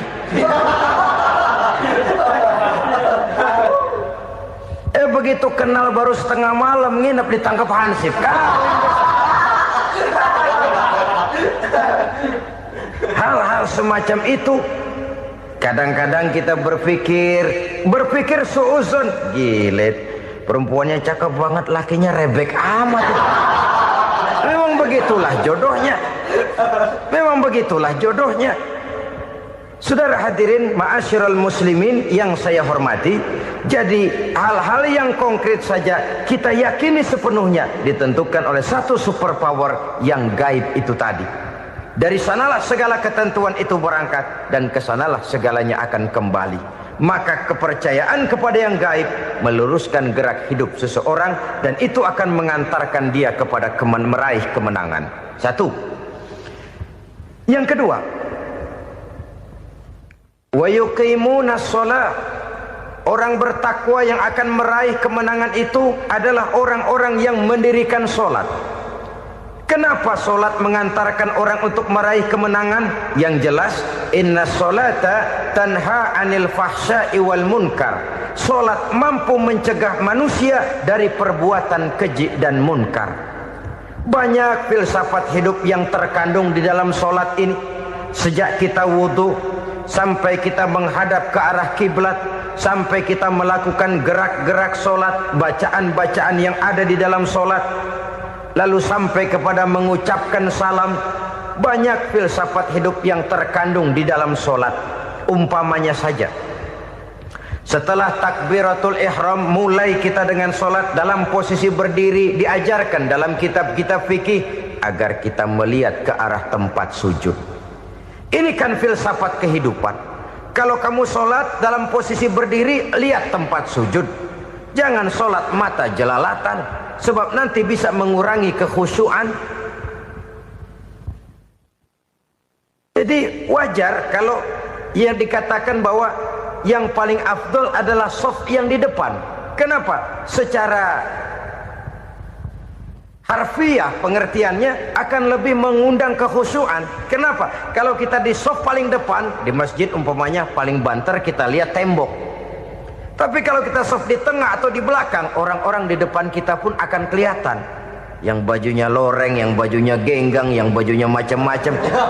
Kita lihat, kadang-kadang kita pikirin, ada yang bajunya bolong. Kita sholat tapi dalam hati, nih orang bajunya robek yang nggak tahu apa. Ada saja hal-hal yang mengusik kekhusyuan kita. Oleh sebab itu diajarkan dalam posisi berdiri, lihat, arahkan pandangan matamu kepada tempat sujud. Ini kan filsafat kehidupan. Maksudnya apa? Kalau lagi diri, lihat dong tempat sujud. Kalau udah di atas, ingat dong sama yang bawah. Kalau sudah tinggi, ingat dong dari mana kamu berangkat. Kalau sudah berkuasa, bantu dong yang lemah. Kalau sudah kaya, santuni dong yang miskin. Kalau sudah alim, bimbing dong yang awam. Ini filsafat kehidupan. Dalam posisi berdiri, kau lihat tempat sujud. Ini akan melahirkan kepekaan sosial, di mana seseorang mau tahu kepada orang lainnya. Bagaimanapun kaya kita, tinggi pangkat dan jabatan kita, jikalau hidup hanya untuk kepentingan perut sendiri saja, rasanya belum membawa manfaat di dalam kehidupan kita. Tapi efek yang tertinggi sesungguhnya, solat mencegah manusia dari perbuatan keji dan munkar. Perbuatan keji dan munkar, walaupun kelihatannya mendatangkan uang, membawa keuntungan, tapi itu keuntungan semu, keuntungan sementara. Dengan menipu orang lain kita bisa dapat untung, tapi tidak membawa berkah. Dan itu adalah kerugian besar dalam kehidupan kita. Maka untuk meraih kemenangan, harus dimulai dengan membentuk kepribadian yang tegar, memiliki sandaran vertikal yang langsung kepada Allah Subhanahu wa ta'ala. Dan itu hanya bisa kita tempuh melalui jalur ibadah formal yang sudah ditentukan Allah, yakni solat yang 5 waktu.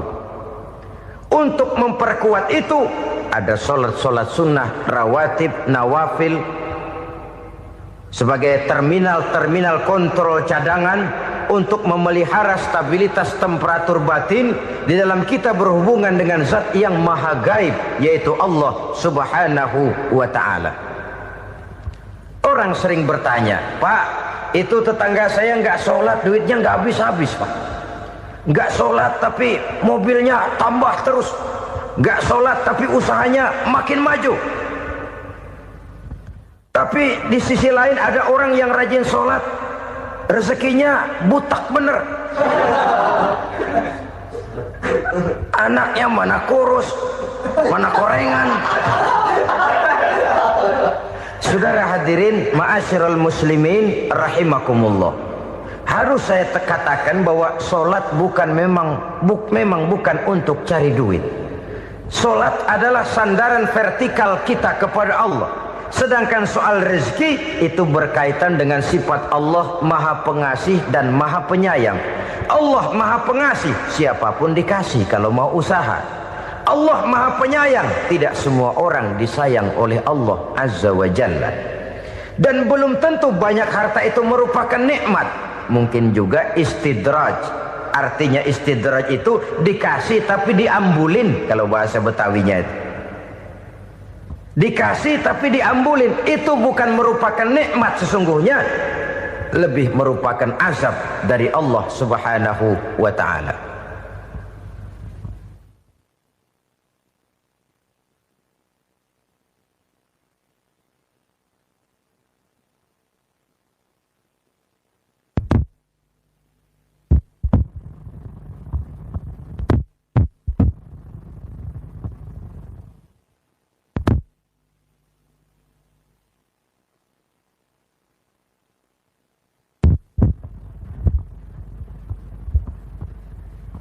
Agama mempunyai sistem solat, dan kita umat Islam telah dituntun oleh Allah Subhanahu wa ta'ala yang wajibnya 5 kali dalam sehari semalam mendirikan solat, dan itu tentu berada dalam jangkauan kemampuan manusia. Pada awalnya barangkali kita memang merasa solat itu satu kewajiban, tapi semakin kita hayati makna, manfaat dan filsafat yang terkandung di dalam ajaran solat, semakin sampai kita kepada keyakinan bahwa solat adalah keperluan kita. Sehingga pada waktu tertentu dinilai puncaknya, kita tidak lagi akan berkata saya wajib solat, tapi kita akan berkata saya perlu solat. Kalau kita sudah merasakan itu adalah keperluan kita, nah di sanalah kita baru akan merasakan ruginya kalau hal itu tidak kita laksanakan. Sepanjang kita masih berkata saya wajib sholat, kita akan lebih merasakan dia sebagai beban ketimbang sebagai keperluan. Yang jelas Allah tidak memerlukan ibadah yang kita laksanakan ini. Dengan kata lain, andai kata satu dunia penuh ini orang tidak ada yang sholat satu pun, Allah tidak akan turun dari jabatan Tuhan. Jangan lalu berpikir kalau kita ngambek se-RW kagak sembahyang Tuhan tekor kali ini ya. Tentu tidak. Itu perlunya kita, bukan perlunya Allah. Dan pada induknya kita akan berkata saya perlu agama. Kalau secara induk kita sudah memerlukan agama, maka konsep-konsep yang ada di dalam ajaran agama itu pun adalah juga merupakan keperluan kita. Baik dia bernama sholat, baik dia bernama puasa, baik dia bernama zakat, baik dia bernama haji, seluruhnya adalah keperluan kita. Dan sesuatu yang kita perlukan apabila tidak kita laksanakan akan melahirkan kerugian di dalam kehidupan. Jangan heran kalau kita membaca riwayat perjalanan hidup para salafus soleh, orang-orang soleh. Ada yang tahajud sampai 100 rakaat, ada yang sholat malam kakinya sampai bengkak. Kita sekalinya bengkak biri-biri. Ada yang sholat membaca surah dalam Al-Quran sampai khotam Quran. Kok mau? Mereka sudah merasakan itu keperluan. Itu saja soalnya. Satu saat pun jikalau kita merasa bahwa itu keperluan saya, kita pun akan melaksanakan seperti itu. Keperluan saya dalam kehidupan. Inilah yang kedua. Yang ketiga, orang bertakwa yang akan meraih kemenangan itu, wa mimma razaqnahum yunfikun. Mereka membelanjakan sebagian daripada rezeki yang diberikan Allah kepada mereka. Mereka infakkan di jalan Allah.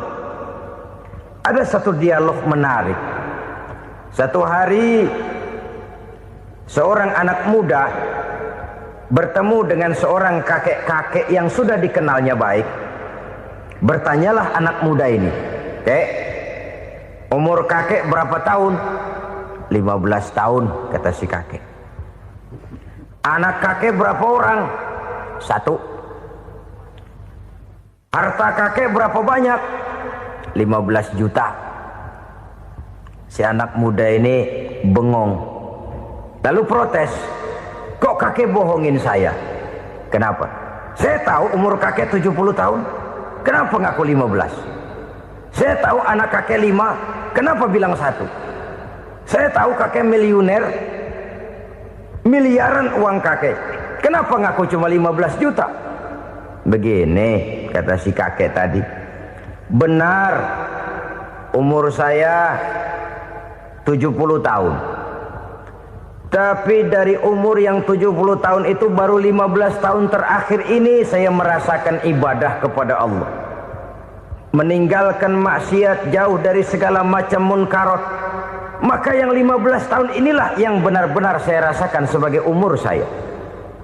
Benar anak saya 5, tapi yang 4 susah diatur. Cuman 1 rasanya nih yang bakal jadi si buah hati belahan jantung pelanjut cerita penerus sejarah. Cuma 1 ini yang saya harapkan, yang akan jadi anak soleh, yang akan membuat saya menerima pensiunan pahala. Kalau yang 4 apek dah, nggak ada harapan. Yang 1 nyekek botol melulu. Oh begitu, iya. Lalu kenapa kakek bilang harta kakek cuma 15 juta padahal saya tahu kakek uangnya miliaran, depositonya banyak? Ya karena 15 juta itulah yang saya ingat yang pernah saya belanjakan di jalan Allah. Saya merasa itulah harta saya yang sebenarnya. Yang miliaran yang saya simpan di bank kelak kalau satu saat saya mati akan jadi rebutan di antara anak-anak saya. Iya kalau anak saya soleh kayak yang 1 ini. Kalau yang 4 tadi udah tulen dia bakal berantem dah berebut tuh. Jadi 15 juta yang saya belanjakan di jalan Allah inilah yang saya merasakan benar-benar harta saya yang sesungguhnya. Dialog ini patut menjadi bahan renungan kita bersama. Diberikan kita umur 40, 50, 60, 70, 80. Berapa tahun dari umur yang diberikan itu yang jalan mulus, yang kita gunakan untuk melaksanakan ibadah? Banyak harta kita simpan di bank, di lemari, di dompet, di tas.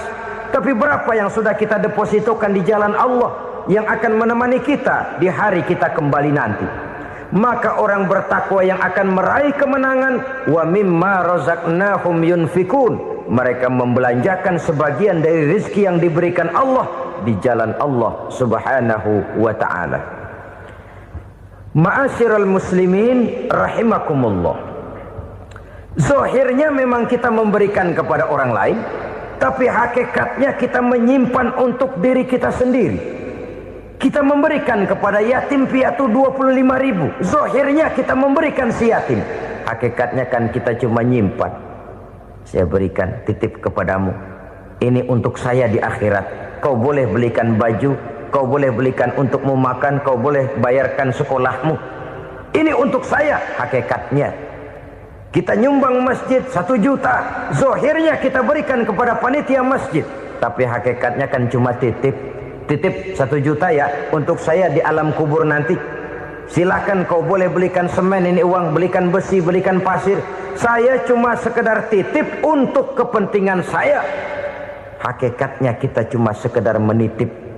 Sebagaimanapun pada hakikatnya, apapun yang kita miliki dalam kehidupan kan cuma sekedar hak guna pakai, bukan hak milik mutlak. Harta kita, rumah kita, kendaraan kita, kebun kita, pabrik kita, hak guna pakai saja. Hak milik mutlak cuma untuk Allah Subhanahu wa ta'ala. Saudara-saudara kaum muslimin rahimakumullah, ini yang ketiga. Kemudian yang keempat, orang-orang bertakwa yang akan meraih kemenangan, allazina yu'minuna bima unzila ilaika, mereka yang beriman, mereka yang percaya kepada apa yang telah diturunkan kepadamu Muhammad, ay Al-Quran, yakni Al-Quranul Karim. Setelah percaya kepada yang gaib, mendirikan solat, kemudian menginfakkan sebagian dari rezeki yang diberikan Allah, mereka juga lalu percaya kepada yang diturunkan terhadap Nabi, yaitu tidak lain Al-Quranul Karim. Sekali lagi di sini, percaya bukan hanya sekedar percaya saja, tetapi percaya lalu menjadikan Al-Quran itu sebagai pedoman hidup. Sebab memang Al-Quran itu adalah GBHM, garis-garis besar haluan muslim. Apa yang harus kita lakukan, apa yang harus tidak kita lakukan, bagaimana mestinya kita bertingkah laku dan berbuat, seluruhnya tercantum di dalam Al-Quranul Karim. Itu sebabnya ketika satu hari Aisyah ditanya bagaimana akhlak Rasul, beliau menjawab, kana Rasulullah sallallahu alaihi wasallam khuluquhul Quran. Akhlak daripada Rasulullah tidak lain adalah Al-Quran. Jawaban simpel ini memberikan gambaran bahwa keseluruhan daripada konsepsi Quran sudah diterjemahkan dalam kehidupan Rasulullah sallallahu alaihi wasallam.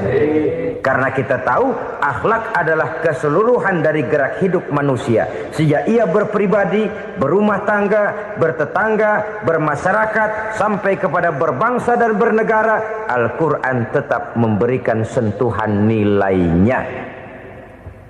Oleh karenanya, orang-orang yang bertakwa adalah orang-orang yang menjadikan Al-Quran sebagai pedoman dalam kehidupannya. Dan kita yakini Al-Quran diturunkan kepada Nabi Muhammad bukan merupakan produk Nabi Muhammad.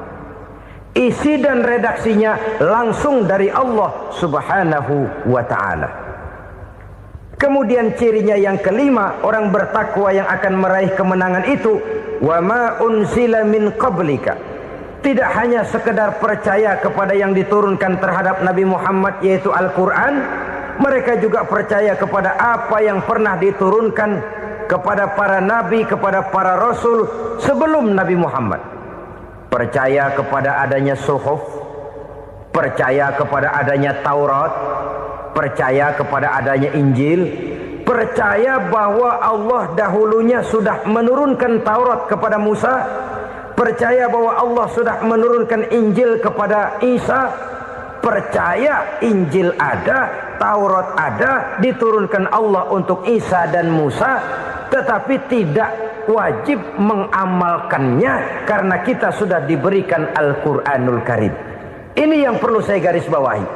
Kita percaya Allah telah menurunkan Injil dahulu kepada Isa. Kita percaya bahwa Allah telah menurunkan Taurat dahulunya kepada Nabi Musa.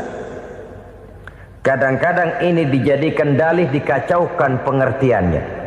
Quran saja mengajarkan bahwa orang yang bertakwa harus percaya kepada Injil, maka pakailah Injil. Apalagi kalau ayat sebelumnya ditilap, dihapus, dihilangkan, Injilnya yang ditekankan, maka akan terjadilah penekanan yang salah arah. Karena salah arah akhirnya bisa merusak dan menghancurkan akidah. Ketika Rasul suatu saat pernah ditanya orang, "Ya Rasul, bagaimana sikap kita sebagai muslim terhadap Injil yang ada sekarang?" Beliau menjawab, "La tukadzibuhu jami'an wa la tusaddiquhu jami'an." Jangan didustakan seluruhnya, jangan juga dibenarkan semuanya. Artinya, ini sudah merupakan gambaran dari Rasul bahwa dalam Injil yang ada sekarang masih ada ajaran-ajaran tauhid yang dibawa oleh Nabi Isa dan diajarkan kepada umatnya. Tapi juga dalam Injil yang sekarang ini sudah terkena intervensi dan investasi manusiawi. Karena itu Rasul menyimpulkan, la tukadzibuhu jami'an wa la tusaddiquhu jami'an.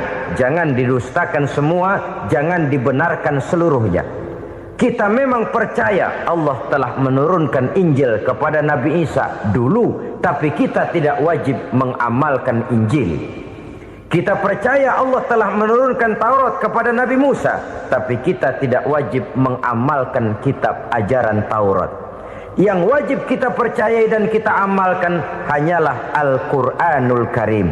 Kenapa? Oleh karena baik yang ada di dalam Taurat, baik yang ada di dalam Injil, tentu tercakup di dalam Al-Quran sebagai kitab terakhir yang diturunkan oleh Allah Subhanahu wa Ta'ala.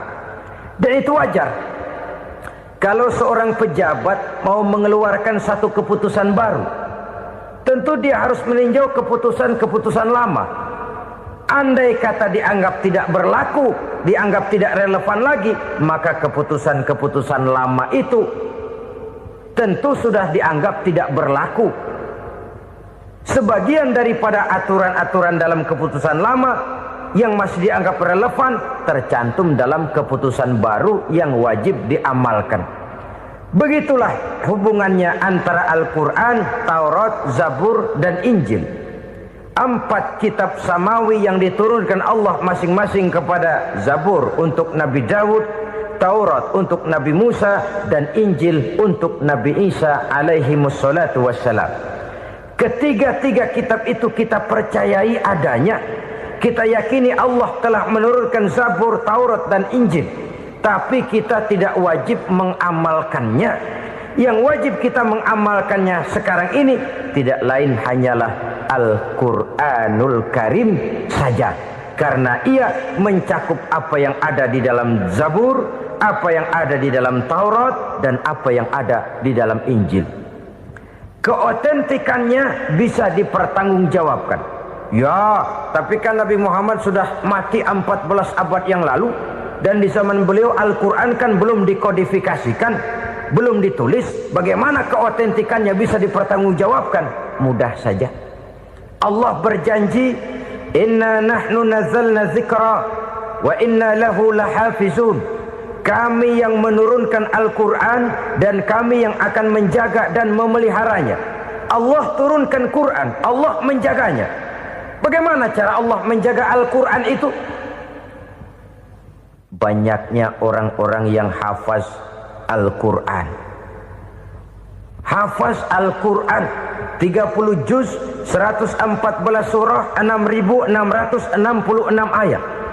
Sehingga jangankan satu kata, jangankan satu ayat, satu kalimat saja berubah, sudah akan timbul reaksi dan mudah dimengerti. Kenapa? Banyak orang-orang yang hafaz Al-Quran. Sedangkan pada setiap akhir tahun biasanya malaikat Jibril selalu mengadakan checking terhadap ayat-ayat yang diturunkan pada waktu itu. Di zaman Nabi sendiri sudah ada usaha kodifikasi. Dan yang lebih luar biasa lagi, sampai hari ini tidak seorang pun mampu membuat satu ayat saja semacam Al-Quran. Ke bahasa manapun dia diterjemahkan, naskah aslinya tetap ikut. Rujukan dasarnya tetap ada. Berdasarkan itu, maka tidak mungkin terjadi penyelewengan terhadap atau pemalsuan terhadap ayat-ayat Al-Quranul Karim. Kesuciannya, keotentikannya, kemurniannya bisa dipertanggungjawabkan. Ma'asyiral muslimin rahimakumullah. Oleh karenanya, konsepsi dasar daripada ajaran Islam ini memang tidak lain adalah Al-Quran dan Sunnah. Isi daripada agama Islam yang merupakan iman, Islam dan ihsan, konsepsi dasarnya tidak lain adalah Al-Quran dan Sunnah Rasulullah Sallallahu Alaihi Wasallam. Maka yang kita perlukan sekarang ini adalah terjemahan Al-Quran di dalam kehidupan kita. Dengan demikian, maka gaya kehidupan yang lebih Qurani itulah yang kita dambakan. Kita perlu memang terjemahan Quran dalam bahasa Inggris, dalam bahasa Belanda, dalam bahasa Jepang, tapi yang lebih kita perlukan adalah terjemahan Quran di dalam kehidupan kita. Konsekuen, tidak memanipulasi, ringan sama kita jinjing, berat sama kita pikul. Jangan kalau lempengan ayat Quran tuh kira-kira enak diamalin, keras teriakan kita. Giliran kira-kira ayat Quran itu mukul kepala kita sendiri, diam kita. Itu ciri yang pernah disindir Allah dalam awal-awal Baqarah juga itu. Ciri beragamanya orang yang munafik. Kullama adha'a lahum masyawfih, kata Allah. Wa iza azlama alaihim qamu. Apabila terang mereka jalan, apabila gelap mereka berhenti. Artinya, kalau kira-kira di Islam nguntungin, rame-rame pada teriak Islam. Tapi ketika diminta untuk berjuang, ketika dituntut untuk berkorban, rame-rame mengundurkan diri. Nasib agama tidak ubahnya seperti daun pisang yang dikait orang di tepi jalan lantaran tak berpayung di ketika hari hujan. Manakala hujan usailah sudah, daun itu pun dicampakkan di tepi jalan, diinjak pula orang nan lalu. Artinya, orang menjadikan agama cuma sebagai lipstick, decoration only, tidak konsekuen.